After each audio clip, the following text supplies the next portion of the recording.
Кутман кеч, урматтуу телекөрүүчүлөр, түз эфир өзүн баштамакчы. Студияда сиздер менен мен Мурат Жолокеев. Ал эми бүгүн биз жашыл экономика тууралуу сөз козгомокчубуз. Ал жөнүндө кеңирээк маалымат алуу үчүн атайын студиябызга биз кадырлуу конокторду чакырдык элек. Уруксат берсеңиздер, сиздерди тааныштырып өтөйүн.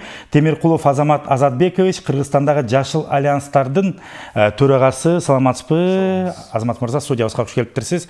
Жана ошондой эле Алимов Кубанычбек, жеке ишкер. Кубанычбек мырза, студиябызга кош келиптирсиз. Саламатсыздарбы? Эскертип өтөйүн, урматтуу телекөрүүчүлөр, биз түз эфирде иштеп жатабыз. Эгерде айтылып жаткан ушул жашыл экономика боюнча кандайдыр бир суроолоруңуздар, ой пикирлериңиздер болсо, анда 67 01 91 сандарын терип түз байланышка чыксаңыздар болот. Дагы бир жолу эскертип коеюн, 67 01 91 сыналгынын үстү жагында бул телефон номерлер азыр илинип турган учуруп. Менин биринчи эле суроом, урматтуу коноктор, ушул жашыл экономика деген эмне? Ошондон сөздү баштасак, түшүндүрмө берип кетсеңиздер. Жашыл экономика бул айлана чөйрөнүгө зыян келтирбеген экономика. Тарыхын айтып берсем, бул биринчи илимий теория болуп чыккан батыш өлкөлөрдө өткөн кылымдын 70-жылдарында илимий теория болуп, анан бара акырындан уже практикага өтүп, эми Норвегия, Швеция окшогон өнүккөн өлкөлөрдө ушул жашыл экономика, Скандинав өлкөлөрүндө, өзгөчө Скандинав өлкөлөрдө аларды уже жашыл экономика деп эсептесек болот. Эмне үчүн алар жашыл экономиканы ойлоп чыкты? Себеби мына 2 кылым мурун индустриальный революция болуп, андан кийин алар өнүгөбүз, индустрияны өнүктүрөбүз деп атып, завод, фабрикаларды ача берип, байып атып, бир жагынан, экинчи жагынан өзүнүн табигатын начарлашты, алышты. Жаратылышка чоң коопсуздук жаратып, бузулуп баштаган десек болот экен да, жалпактуу менен айтканда. Алардын табигаты, алардын табигаты жаланган, алардын табигаты эмес, жалпы планетанын табигатын Жер планетасыныкы. Ооба. Абаны булгап, ошентип атып, 2 кылымдын ичинде адамзат, жалпы адамзат ушу өзүнүн айлана чөйрөсүн начарлатып алды. Ошондон кийин түшүнүп келди да, что келечекте ушинтип баратсак, келечекте муундарга эмне калат? Эмне калат? Кантип жашайбыз? Ушул абаны кантип дем алабыз ушул аба менен деп атып, ошо элден мурун илимпоздор ошондой ойго келди. Анан булар ойлоно баштады. Кечиресиз, биздин көрсөтүүбүз башталганда эле телекөрүүчүлөрдөн байланыш бар экен, угуп койгондой маэстрону анталык. Саламатсызбы, урматтуу телекөрүүчү, угуп атабыз, оюңузду же сурооңузду билдирсеңиз болот. Угуп атабыз. Алло, саламатсыздар. Алло, саламатсыздар. Саламатчылык. Угуп атабыз сиздерге? Угуп атат, ооба. Бул жашыл экономика боюнча бизде специалисттер биринчиден жетиштүүбү, экинчиден ушул жашыл экономикада айтылат, бирок сөз боюнча калып калат да, ошол иш жүзүндө жасаш керек да мунучу. Мына 30 жылдан бери бизде айтылып эле келатат, кайсы тармакталба чыгат кишилер. Сөз менен элди алдайт дагы, иш жүзүндө калып калат. Тоо кени болобу, суу кени болобу, ушунун баары жашыл экономикага кирет. Мисалы, элементарный эле бизде суу көп дейбиз дагы, ошол жашыл экономиканын бир булагы. Мини кестерди курсак, жанагы нарын каскад кесин курсак эле канча экономика болот эле. Аны сыртка да сатмакпыз, өзүбүз да байланмакпыз. Бизде специалисттер жетиштүүбү же жетиштүү эмес, ушул ишке ашабы же ашпайбы? Мен ушуну билгим келет да. Чоң рахмат, сурооңузга түшүнүктүү болду. Телекөрүүчү багыттуу суроо берди. Адистер ошо жашыл экономиканы ишке ашырууга жетиштүүбү деген биринчи суроого жооп берип койсок, андан экинчисине жооп берелик. Эми бул чоң тармакта, чоң тармак, бирок бул өтө маанилүү суроо. Себеби айтып кеткендей, жашыл экономика элден мурун батыш өлкөлөрдө болуп, эми азыр акырындан бизге окшогон өнүгүп аткан өлкөлөргө таралып атат. бизге жаңы келип атат. Биринчи 2014 жыл жашыл экономика деп бизден сүйлөп баштадык. Старт алды десек болот экенде. Ооба. 2014-төн башталып атат. Биринчи конференция. Биринчи конференция ошондо болду. Анан негизинен мындай алып караганда азыр байке жакшы суроо берди да. Бизде тиги азыр элде жашыл экономика деп айтылып атат, бирок ушул тармакта жеткиликтүү бир маалымат берилбей атат да. Ошол бир маанилүү нерсе да. Анан айтып атпайбы? Адистер жетиштүүбү деген суроо берилди да. Суроо берип атат да. Адистер жетиштүү бизде азыр. Жетиштүү дегенде көбүнчөсү биз сыяктуу жаштар тиги Европа өлкөлөрүндө жашап, ал жактан тажрыйба алып, анан келип бул жерде ошол жашыл экономиканы түшүнүп, анан ошол жашыл экономиканын негизинде ошол жабдыктарды алып келип, уже бул жерде уже биз иштетип атабыз. Иштетип, жакшы. Дагы экинчи суроосун телегөрчү берип өттү, ишке канчалык деңгээлде ашат деген. Ушу менен эле мен да кошумча суроо берип келгим кетет. Чындыгында эле бул жашыл экономика көп багыттан турат экен да. Айыл чарба, энергетика, тармагы көп экен да. Экология. Айтсаңыздар, негизи эле Кыргызстанга канчалык деңгээлде бул жашыл экономика өз пайдасын алып келет? Жаратылыштан башка экономика багытында канчалык деңгээлде бизге пайдалуу? Экономика багытын алсак, азырынча мындай эми бизнес деген бул өзүнүн жеке материалдык кызыкчылыгын ойлойт да. Албетте азырынча мындай чоң талап рынокто боло элек.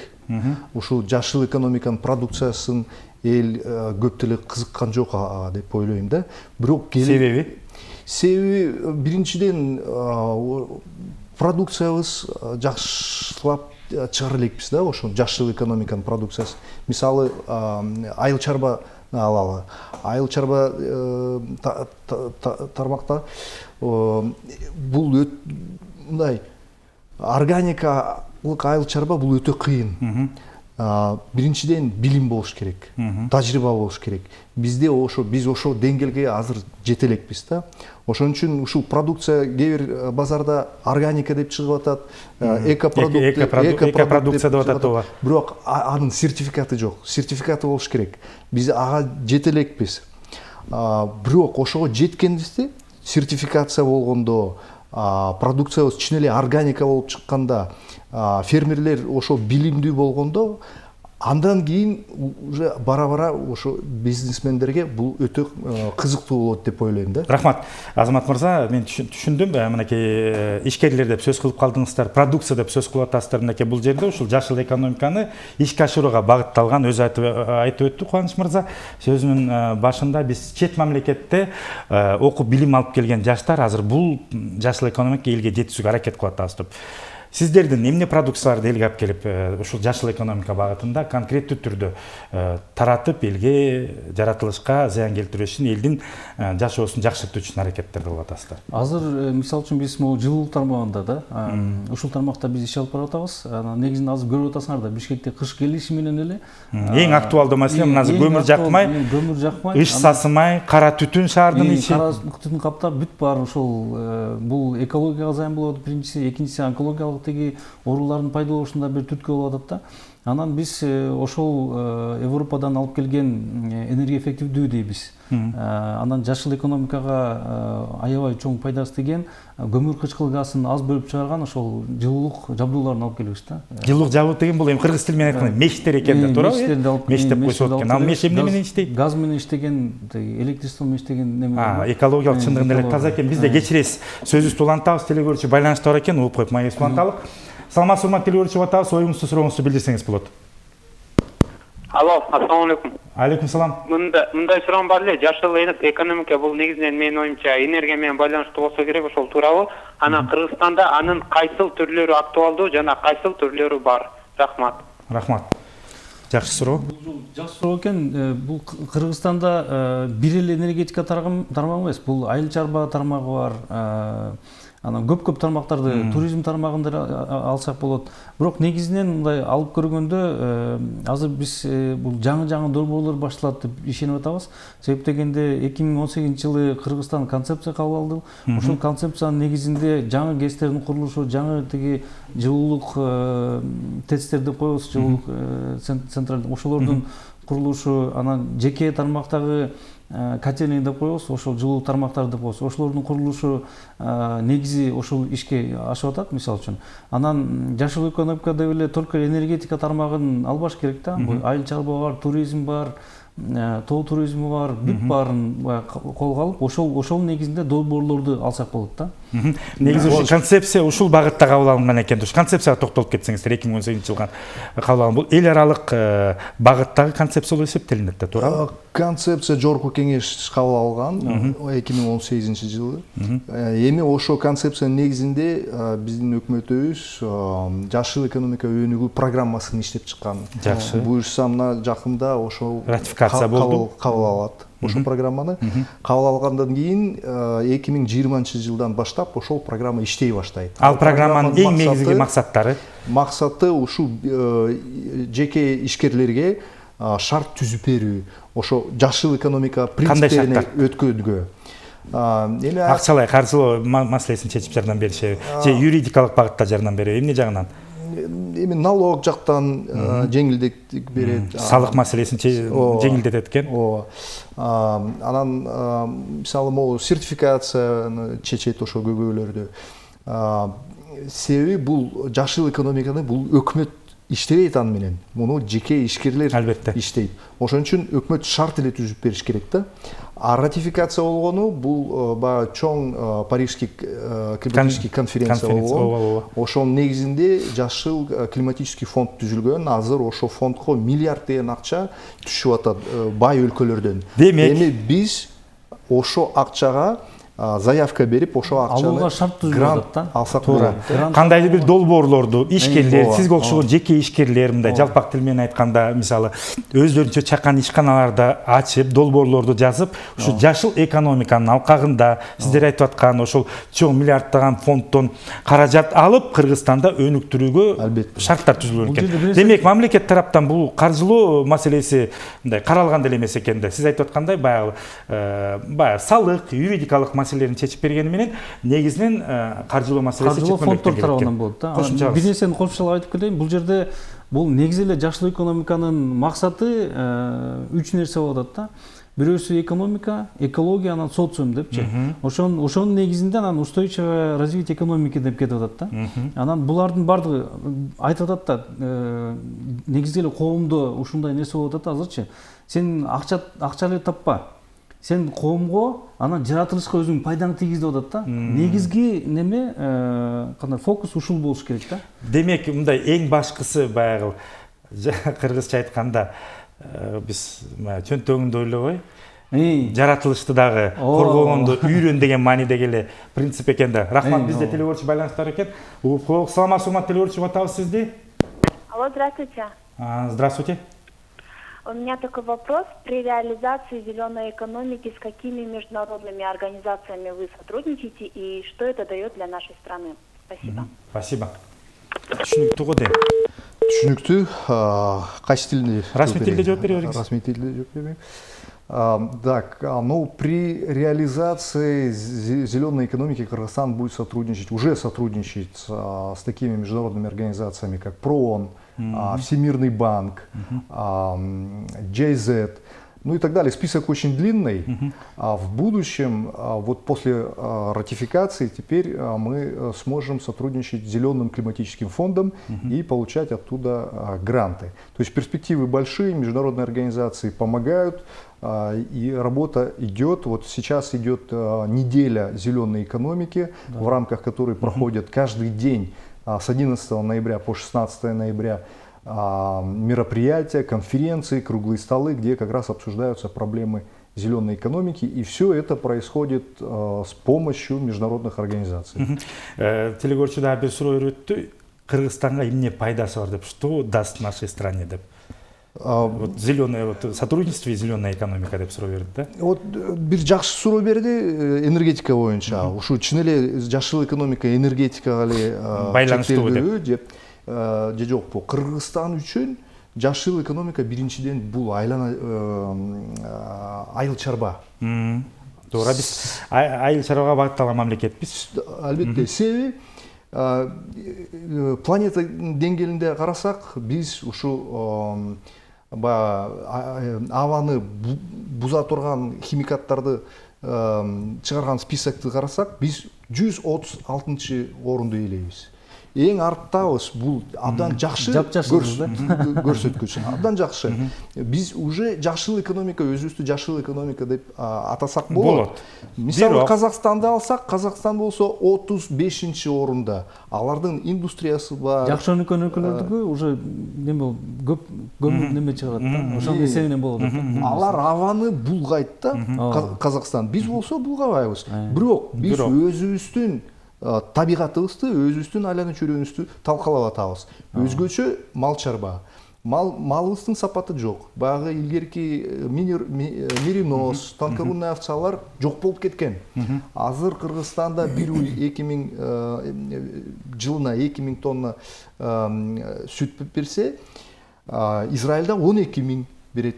Голландияда 8.000ден кем берсе, брак деп союп салат экен. Биз ошо брак малыбызга байлык барын берип салдык. 9 миллион гектардын жайыт жерлерибиз бар, барын берип салдык. Бирок нормативди кармабайбыз. Мурун норматив бар болчу. 1 гектарга мынча баш уй, мынча баш кой. Жайыттарды алмаштырбачу эле азыр. Мурдачы азыр алмаштырбай эле бир жайытка эле бир эле чыгат да. Такыр болуп баратат, жердин баары чөп өспөй. Ошондо деградация болуп атат. Деградация болуп, 70% жайыт жерлерибиз деградация болуп кетти. Ошол эле айыл чарбасына, мал чарбасына мисалы үчүн асыл тукум малдарга алмаштыруу. Мисалы үчүн ошол боюнча долбоор жасалат да. Кыргызстанга пайдасы ошол болот да. Мисалы үчүн 10 баштын ордуна мисалы үчүн асыл тукум 5 башты алсын, долбоор жасын, аны алганга мүмкүнчүлүк болот да Кыргызстандачы. Долбоор деп мынакей жакшы сөз айтып атасыздар. Негизи биз телекөрүүчүлөрдүн арасында ошо ишкерлик менен алектенген ар багытта ошол бир макул айыл чарбасын алалык. Айыл чарбасында долбоорду кантип жазыш керек, каяка жазыш керек? Ушул багытта кандайдыр бир сиздердин ошо альянста окутуу иштери же болбосо ошолорго түшүндүрүү иштери жүргүзүлөбү каяка кайрылса болот негизи? Жакшы суроо берип атасыз. Биз жакында бир чоң конкурс жарыяладык. Ошол конкурстун алгаганда биз заявкаларды топтоп, ар кандай проектный идеяларды топтоп, ошо азыр ошол идеялардын баарын мындай жакшы деңгээлге алып келгенге жардам беребиз. Ошо берген, ошо заявкаларды берген адамдарга экспертный жардам беребиз. Андан кийин ошо проектный заявка уже жакшы бир деңгээлге чыккандан кийин аларды ошо жашыл климатический фондго окшогон чоң эл аралык фонддорго тапшырып, ошол жактан акча грант алганга биздин центр климатического финансирования деген түзүлгөн. Бул мамлекеттик орган, ошол центр климатического финансирования ошондой заявкаларга жардам берет да. Жакшы. Сиздин ишкерликке өтсөк, бизди телекөрүүчүлөрүбүздү бөлүп койду эле, аягына чыгып койсок, сиз айттыңыз, мына экологиялык таза мештерди алып келип атабыз деп. Канча убакыттан бери алып келип атасыздар? Жана ал меш чындыгында эле канчалык деңгээлде карапайым элдин чөнтөгүнө, капчыгына экономичный болот деген суроо да. Чын деле булар мисалы үчүн бул жерде биздин алып келген товарлардын немелер, жабдыктардын көпчүлүгү эле бул жаңы технология менен иштелип чыккан немелер да. Ноу-хау технологиялар. Жаңы технологиялар менен аны сиз мобилдик телефондордон эле колдонуп, өзүңүз үйдө жок болсоңуз дагы колдонуп, жагып, өчүрүп, ошентип белгилүү температурага коюп, анан баардыгы эле мисалы үчүн эртең менен кетип атканда үйүн өчүрүп, баардыгы тоңуп ошондой болуп атпайбы? Кечинде от жакмай. Кечинде от жакмай, кара көө болуп сөзүн ачыгын айтканда. Гүлүн чыгармай, анан гүлү дагы неме бир аз сызычуу болуп атат да. Анан ошонун негизинде биз азыр автоматташтырылган ошол мештерди алып келип атабыз да. Автоматика деген сөздүн эле немеси бул уже зеленый экономика менен, жашыл экономика менен байланыштуу да. Мисалы үчүн биздин немелердин азыр жаңы жабдыктардын КПД деп коебуз, жанагы берген жыйынтыгы мурдакылардан караганда 20-30% жогору турат да. Мисалы үчүн жөнөкөй эле мештерди алып көрсөңүз, алар 70-тен 86% берсе, жылуулукту айтып атасыз. Биздики 100дөн жогору берет да. Анан анын жанында мисалы үчүн азыр жаңы технологиялардын эсебинен кайра энергияны кайралуу деген нерсе бар да. Биз ушул мештер менен энергияны кайрадан обработка иштетип кайрадан ошол жылынып калганга бир багыт. Анда демек сиздердин мештер бир гана чаканттагы үйлөрдө эмес, бул баягы чоң масштабтардагы өндүрүш тармагында да колдонула турган иштер экен. Анан ушунун жанында эле биз азыр ушул жаңы немелер боюнча күндүн энергиясынан жылуу суу алуу ушул өтө актуалдуу, эң жакшы. жашыл экономиканын негизинде туура келе турган багыттарынан болуп атат да. Бизде 9 ай негизи, 9 ай болсо 7 ай, сөзсүз 7-8 ай күн чыгып турат. Сөзсүз түрдө колдонсок болот да. Ошол анан негизи эле азыр ушул бишкектиктерди дагы чакырып кетет элем. Эгерде мүмкүнчүлүк болсо, көмүрдөн газга же электр энергиясына өткүлөө депчи. Себеп дегенде биздин балдарыбыз үчүн, келечегибиз үчүн Бишкектин абасы өтө маанилүү болуп атат да. Негизги максаттардын бири биз ошол бардык өлкөбүздүн жашоочуларын бишкектерде ошол азыр канча деген көмүрдөн тышкары деле канча деген жыгачтар, канча деген баягы жашыл бактар кыйылып, жыгачка айланып отун болуп жагылып атат да, мындай карап көргөндө делечи. Кээ бирде мусорду да өрттөр. Туура айтасыз. Мусор, баягы покрышка, резина, алардын баары абаны булгайт да. Негизи эле ушул жашыл экономика боюнча биздин кошуна мамлекеттерде иштер кандай жүрөт? Ошол эле Казакстанда айтып өттүңүздөр, Казакстанда, ошол эле Өзбекстанда бул багытта кандай иштер жүргүзүлүп келет? Аларда да концепция. Бизде телегөрчү байланыш бар экен. Андан кийин суроомду берсем. Саламатсызбы, урматтуу телегөрчү, багытабыз. Сурооңузду бере берсеңиз болот. Ассалому алейкум. Алейкум салам. Сиз айтып жаткан печкалар энеси менен башкалардан айырмаланат. Жана алардын гарантиясы барбы? Биз 3 жыл гарантия берип атабыз. Анан айырмасы айтканымдай эле башка мештерден айырмасы биздин ошо жылуулук алуу проценти пайызы жогору турат да башкаларына карагандачы. Анан автоматикасы менен, мисалы үчүн жумалык, айлык, күндүк программаны киргизип койсоңуз болот да. Мисалы үчүн эртең менен сиз эсиңизде кээ бирлер бар да, үйдө электрический котел коюп койгон, мисалы үчүнчү. Анан чыгып баратканда унутуп калып дагы анан кечке ойлонот да, ушул котелду өчүрүп койбодум, кандай болду, тиңдей мындай депчи. Үтүктү өчүрүп дегендей эле ойда. Ошондой болот да. Бул жерде сиз күндүк, жумалык, айлык, даже жылдык бир программа түзүп киргизип койсоңуз болот да. Ал өзү эле сизге тийишпейт, өзү эле иштейт. Анан кийин температурный датчик деген нерсе бар, бул сырттагы жылуулукка карап иштейт да. Мисалы сыртта, мисалы үчүн температура 15 градустан же 5 градустан жогору болуп атканда, уже ал автоматически өзү немесин иштөө тартибин өзү азайтат да. Бул деген сиздин капчыгыңызга пайдалуу деген нерсе. Жакшы, жакшы. Мен суроо берип аттым эле, Орто Азиядагы ушу жашыл экономика боюнча иштер кандай жүрүп атат негизи эле? Коңшу мамлекеттерде кабыл алынганбы концепция? Албетте, аякта да иштеп атышат ошол багытта. Өзгөчө Казакстан мисалы. Аякта бизде могу айыл чарба багытта жашыл экономика принциптерин киргизиш керек болсо, аякта көбүнчөсү завод, фабрика, индустриясы бар. Алар ошол жака мындай ошол багытка басым болуп атат да. Өзбекстанда деле бар, аякта да концепция ошол жашыл экономиканын принциптерин экономикасына киргизгенге аракет жүргүзүп атат. Демек Казакстан боюнча бир нерсени айта кетейин, ошол жерден бешкерик жүргүзгөн үчүн ал жерде кайра иштетүү аябай чоң резонанс болуп атат да. Ошо сууду кайра иштетүү, тиги немеден чыккан, завод, фабрикадан чыккан суунун, жаман суудун тазалануу, анан энергетика тармагы аябай күчтүү кетет ал жактачы. Тараз областында, Гордойдо да билесиңер да. 2 жыл мурда бир немеси 1 мегаватт, ошол жерде 16-17 мегаваттык бир ветровой энергия шамал менен колдонот. Ошондой болсак болот, айтып кетсек болот. Биз кимден колдонсок болот? Казакстан 5 жыл мурда эле буну концепцияны кабыл алыштып, анан ЗКФтен фонддон уже акча ала баштады да. Алар эртерээк баштаган экен да. Эртерээк баштаганда биз эми мисалы үчүн азыр Азамат мырза да айтып кетер, где-то 5 жылдай биз азыр бизди карап турат чет өлкөлүктөрчү. Бизди карап канчалык деңгээлде өнүгүп кетет, иштеп кетет деп туура. Ушу багыттарын кандай багыттарды алып атат? Кайсы багыттарга Кыргызстан приоритеттүү болуп атат? Ушулга карап туруп, анан канчалык деңгээлде биздин деги политикалык воля дейбизби? Саясий эрк кандай болот? Ошого жараша анан кийин баягы зеленый климатский фонд уже акча бөлүп баштайт. Жакшы. Кошумча кетсеңиз болот. Биз азыр ушу ратификация болду, программаны кабыл алдык, эми ушул зеленый климатический фонддон эртең акча келип баштайт деп, жыргабай, эмне кылышыбыз керек? антип ойлоп сүйүнбөш керекпиз. Себеби бул ошол жумуштун биринчи кадамы болуп атат.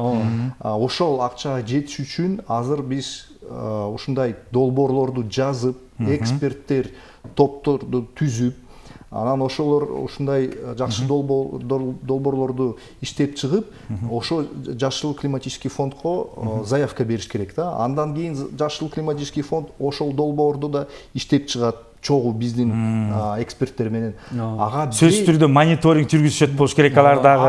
Ошол жумушка минимум 5 жыл кетет да. Мен ошо жашыл климатический фонддун эксперти менен сүйлөшкөм. Анын ою Кыргызстан минимум 5 жылдан кийин ошол акчага алыш мүмкүн деп айтып атат. Белгилүү убакыт бар да ошон үчүнчү. Убакыт бар экен, бирок мынакей сиз айтып өттүңүз, баягы негизи ар тармакта мынакей урматтуу телекөрүүчүлөр, мен дагы сиздерге окшой эле бул жашыл экономика менен жакындан 2-3 күндөн бери эле таанышып келатам дагы. Интернет булактарынан карап көрдүм, чындыгында маалыматтар кенен экен. Айта кетчү нерсе негизи жашыл экономика багытында сиздер айтып аткан тармактардан каражат алуу үчүн сөзсүз түрдө багыттуу долбоорлорду жазыш керек экен. Ана мынакей ушул Азамат мырзаларга кайрылсак болот экен да. Кайсыл даректер менен кантип кайрылса болот эми, ошого токтолуп өтүңүз. Кайсыл жерде жайгашкансыздар? Байланыш телефонуңуздар барбы? Бар. Урматтуу телекөрүүчүлөр, калем саптарыңыздар даярдап алыңыздар. Азыр айтып өтөт Азамат мырза, программанын соңунда мен дагы бир жолу кайталап кетмекчимин. Айтып өтсөңүз даректериңизди. Телефонубуз 0550 70 80 13. Бул телефон аркылуу байланышып, ар тармакта маалымат алууга мүмкүнчүлүктөр бар. Ооба, маалыматтын баарын ушул телефон менен беребиз. Негизи эле кайсыл тармактан эми мындай биздин ушу телекөрүүчүлөр кайсыл тармактан багыттуу бачымыраак ушу долбоорду ишке ашырып каражат алууга мүмкүнчүлүктөр бар? Барбы приоритеттүү бир багыттар? Албетте бар. Бизде 95% территориябыз тоо. Айткандай эле ошо тоонун баарын биз малыбызга берип салдык. Көйгөйлөрдүн баары ошондон чыгып атат. Себеби малыбыз жай жерлерибиз деградация болуп бүткөндөн кийин малыбыз экосистемаларга кирип атат, токойго кирип атат, токойду талкалап атат. Чөптү оттоп, чөп менен чогуу өсүп келаткан бак-дарактарды чогуу жеп тебелеп жокко чыгарып атат токойду. Токойдун бак-дарактары эскирип атат, жаңы бак-дарактар жок болуп атат. Токой болсо бул климаттын эң негизги регулятору болуп атат да. Токой бул абаны температурасын төмөндөтөт. Абанын нымдуулугун көбөйтөт, тамырлар менен нымдуулукту тартып, абаны тазалайт. Анан ошол нымдуулук барып туруп кар, жанга айланып мөңгүлөргө жайт. Ошентип токой мөңгүлөрдү сактайт да, токой азайган сайын мөңгүлөр ого бетер эрийт. Ошон үчүн биз ушу мал чарбаны туура эмес өнүктүрүп аткан себеби болуп токойубузду жоготуп баратабыз. Демек ошо биринчи мал чарбаны иретине келтириш керекпиз. Демек ушул багытта биздин фермерлер, айыл чарбасында багытта иштеген адамдар долбоор жазса, эртерээк ишке ашырып каржылауга мүмкүнчүлүктөр бар. Албетте, бул эң маанилүү тармак деп эсептейм. Андан кийин ошо мал чарбаны иретине келтирип алсак, ошол деградация болгон жайыт жерлер бошойт да. Аяка биз багбанчылык өнүктүрүш керекпиз. 90% территориябыз тоо. Ошо тоолорубузга багбанчылыкты өнүктүрүп, бак-дарактарды отурсак, анда бир жагынан экономика жагынан да киреше болот. Себеби ал мөмөлөр таза. Эч качан ошол органикалык деген ошол жери таза, тоолордун жерлери, суусу таза, абасы таза. Эч кандай химикаттарсыз өстүрүлгөн, чоңойтулган. Ошо мөмөлөрдү экспортко чыгарып, баягы бай өлкөлөргө кымбат сатса болот. Кымбат сатса болот. Биз менен эч ким ал багытта эч ким аттандаша албайт. Вот ушул багытты биз жакшылап кармаш керек. Жакшы, Азамат мырза, аябай жакшы мындай ойлорду биздин телекөрүүчүлөргө берип атасыздар. Эртең мен да багбанчы болуп кетпесем болду. Журналистиканы таштап. Айтсаңыз, Кубанычбек мырза, сиз тармакка токтолуп өтсөк, мынакей баарыбыз жакшы билебиз, акыркы мезгилде Кыргызстанда дагы бул мен өзүм барып тартып келгенмин, өнүгүп келатат акырындап 40 менен. ошо газдар аркылуу баягы жылуулукту алуу Биогаз багыты биогаз деп аябай өнүгүп акырындан Ошол келатат. Ушуга токтолуп өтсөңүз, ушул багыттагы жакшы болсо керек. Бизде өзүбүз айтып атабыз, айыл чарба мал көп. Эмне үчүн колдонсок болбойт? Ошол эле Мисалы фермерлер, үчүн ошол эле фермерлер, ошол эле неме биздин айыл чарба тармагында иштеген кишилер мисалы үчүн ошол долбоорлор жазып, азыр Проондун мен билгенче 2-3 ушул боюнча биогазовый установкалар бар да. Анан бизде немеде болуп мен барып тартып келгем. Биз тоолуу райондордо болуп атпайбызбы? Ошол кыкты эле колдонуп, мисалы биогазовый установка кылып, алга генератор коюп туруп, тоодун башына эле свет алса болот да. Мына. Ошондой долбоор жасалат. Анан анын сыртында бизде микрогес дегендер бар. 3 киловатт, 4 киловатт, 5 Канча деген киловатт, бизде чакан дегенчи. дарыялар бар. Чакан дарыялар бар да. Ошол жерге эле тиги генераторлорду коюп, микрогенераторлорду 5 киловатт, 3 киловатт, 15 киловатт ал ошол бир немеге жайытка жетет да, мисалы. Бир айга жетет десек болот да, бир айга жетет да. Ошол 10-15 күнгө жетчүдөй бир аякта жарыктык болот да, мисалы. Ошолорго долбоорду жазса болот да. Бул жашыл экономиканын тармагы өтө чоң. Мисалы үчүн сиздер деле телевидение катары мисалы үчүн элге түшүндүрүп берүү тармагын алып, ошол массалык маалымат каражаттары ошолну алып туруп, ошол багытта иштесеңер болот да. А биз болсо, биз ошол жабдууларды, энергия эффективдүү жабдууларды алып келсек, насосторду алып келсек, мисалы үчүн суу үчүн, анан жылуулук тармагын алып келсек, ошолордун баардыгын азыр бизде кандай болуп атат? Бизде электр жабдуулугу иштеп атпайбы Бишкектечи? Анан биздин мамлекет, өкмөт анын дотация кылат да. Анан дотация кылып туруп, ошонун негизинен арзан болуп атат да. Анан бул жаңы кабыл алынган концепцияда ушул немеден, ТЭЦтен немелерге өтүү, автономдук жылуулук тармактарын өтүү концепциясы да кабыл алынган да. Ушул тармакта кандай түшүнсө болот муну? Бул деген сөз, мисалы үчүн ар бир мисалы түшүндүк, ар бир ишкана, ар бир окуу жай же болсо, окуу жай курулса, же болбосо бир үй алар курса өзүнчө автономдуу жылуулук берүүчү бир кичинекей бир котельный деп коебуз да. Ошондой кошо курулуп, кошо курулуп, ошол 5-6 үйдү бир неме кылат да. Ысытат. Жылуулук берип ысытат да. Ушул тармакта мисалы үчүн бизде жакшы бир, мен энергетик катары ушул тармакта жакшы бир немелер бар да, проекттер, долбоорлор жасап болот. Ошол эле учурда мисалы үчүн газды колдонуу, газды да колдонгондо ошол жакшы бир жабдууларды алып келип, ошол Европадан алып келип койсок, аз неме коротуп, газ колдонулуп, көп энергия алганга мүмкүнчүлүк бар да. Ошол эле мисалы үчүн азыр Бишкекте бир проект бар, жалдагы котельныйда немеден күнүн жылуусунан панелдерден ошол суу ысыткан неме бар да, мисалы үчүн бир проект иштеп атат. Канчалык деңгээлде эффективдүү, аябай эле эффективдүү. Биздин Кыргызстанда күнөс мамлекет болгон үчүн ошол тармакта биз ошол азыр долбоорлор жазып, ошол тармакта багыт алып, ошол тармакта иштели деп пландаштырып атабыз. Сизде кошумчаңыз барбы? Негизи биздин айыл чарбасына жана энергия багыттарына, энергетика багытына көбүрөөк азыр басым жасап сүйлөштүк да. Дагы кайсы тармактарда? Туризм. Ушуга токтолсок, туризмдин кандай түрлөрүндө, кандай багытта бул? Мисалы, бизде азыр эмне болуп атат? Туристтер келет, көбүнчөсү Ыс-көлгө келет, тегереңдин баарын булгайт. Же болсо аны тиги келген алыстан келген туристтер эмес, өзүбүз деле булгап атабыз. Өзүбүз деле булгап атабыз. Андан тышкары келген туристтер да бизге караганда келген туристтер тартиптүүрөөк, сөздүн ачыгын айтышыбыз керек. Өзүбүз аябай булгаган жагынан өзүбүз катуу булгап атабыз. Туура айтасыз. Бирок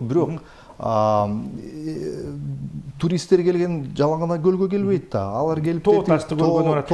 Экотуризм боюнча деп атабыз. Тоодон Марко Поло эмелерди атып кетип атышат. Бул бизге зыян, биздин табигатыбызга зыян. Же болсо келип тетиги мөңгүлөргө чыгып, Пик Победы, Хан-Тенгри альпинисттер чыгышат. Мусорун көтөрүп алышат ошакка барып. Аяктан мусорун таштап келет. Ошакта азыр толтура мусор жатат. Аны ким тазалаш керек? Өкмөт тазалаш керекпи? Же кандай кылыш керек? Ошон үчүн биз азыр туризмди туура эмес өнүктүрүп атабыз. Бизде сууларыбыз бар. Радон суулары, минерал суулары, баягы туздуу шахтылар Кошкорго окшогон. Дары, Жети дубанын бардык жеринде бизде баягы сиз айтып аткан суунун баары чыгат да. Ооба. Биз ошону пайдаланып, оздоровительный медицинский туризмди өнүктүрүш керекпиз. Бай өлкөлөрдөн Япония окшогон, араб өлкөлөргө окшогон аяктан мындай мүмкүнчүлүк жок, бирок алардын акчасы бар. Биз ошол жактан инвесторлорду бияка тартып, курорт, санаторий, здравница, лечебницаларды ачыш керекпиз. Ошондо туристтин саны аз болсо деле, эми бул өтө кымбат туризм. Себеби бул люкс, бул эксклюзив.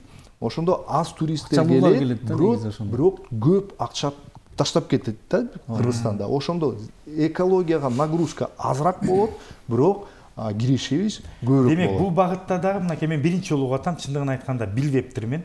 Демек, биз айтып аткан ушул медициналык туризм деле бул жашыл экономикага кирет экен да. Ооба. Анда ушул багытта дагы долбоорлорду жазса болот экен, туугабы? Албетте, албетте. Айта берсек сөз көп экен, биздин убактыбыз акырындап соңуна келип жетти.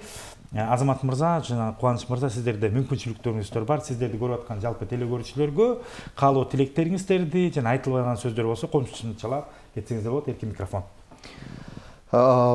Урматтуу телекөрүүчүлөр, жашыл экономика бул батыш өлкөлөрдөн жаңы келген бирдеме деп ойлобогула.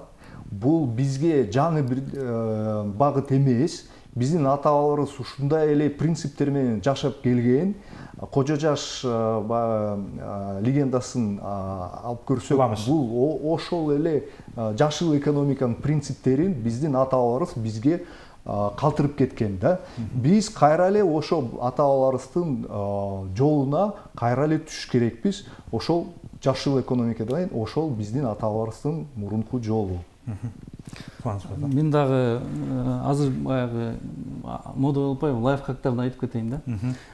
Биринчиси жөө жүргүлө көбүнчөсү, анан үйдө болсун, сыртка чыкканда болсун, офисте болсун арбы бул жакшы нерселерди жасап, мисалы үчүн лифт менен лифт колдонбой жөө чыккыла, бул дагы жашыл экономикага пайдасы тиет. Себеп дегенде жөө чыкканда силер лифт колдонбойсуңар, электр энергия. Ал үнөмдө андан тышкары ден соолукка пайда. Андан тышкары ден соолукка пайда. Анан мисалы үчүн жумада бир жолу баягы неме кылып койгула, разгрузка деп коет го, неме кылыпчы.